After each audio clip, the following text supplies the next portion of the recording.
Sharif, karibu sana katika Safari na Marafiki. Asante sana, nashukuru sana. Na tumekuwa na wakati mzuri hapa siku nzima, lakini pia tunaamini ni wasaa mzuri sana wa kujumuika na wewe.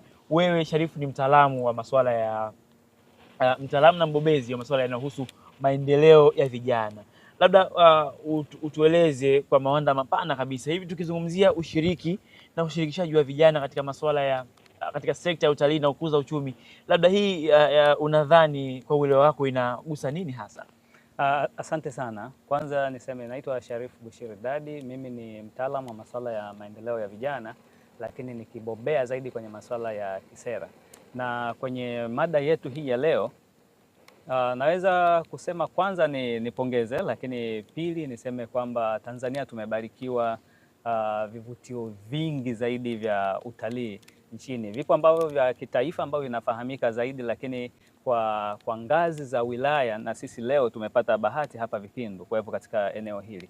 Kwa hiyo naweza kusema kwamba utalii nchini umekuwa ni nyenzo kubwa sana ya kukuza uchumi nchini Tanzania, na utalii umechangia kwa kiasi kikubwa sana, kwa sababu kwa takwimu za mwaka 2023 ambazo zinaonyesha kwamba takriban trilioni 18.6 ambao sawa na 9.5% ya pato la taifa limetokana na utalii. Hiyo ni mwaka 2023. Hebu fikiria 24, fikiria 25, na fikiria sasa hivi tumeingia 26. Lakini pia utalii huu ulitengeneza ajira zisizopungua milioni 1.4 ambayo na ikileta ajira mpya karibia 97,300. Hiyo ni kwa mujibu wa taarifa za World Travel and Tourism Council. Yes. Kwa hiyo hii sasa inatengeneza taswira gani ukiileta sasa na taswira halisi ya vijana nchini Tanzania?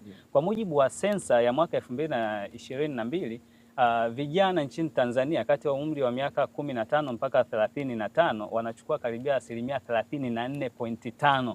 Kwa hiyo sasa tunapozungumza ushiriki wa vijana kwenye masuala ya utalii na kukuza uchumi kwa nchini Tanzania, maana yake tunagusa eneo kubwa sana ambalo sasa hawa vijana ndio tunatarajia kuwa ndio wabunifu wakubwa, na sasa hivi tupo kwenye ulimwengu wa teknolojia na tunahitaji ubunifu mkubwa sana kwenye upande wa teknolojia, hasa kwenye upande wa utalii na uchumi. Kwa hiyo kuangalia vijana katika sekta ya utalii nchini Tanzania, maana yake tunaangalia kesho na matumaini ya nchi ya Tanzania katika ukuaji kiuchumi. Sawa sawa. Naam. Pasina shaka tumepata darasa hapo la vitu fulani hivi ya kuhusiana na masuala ya vijana na masuala ya utalii kwa ujumla. Sasa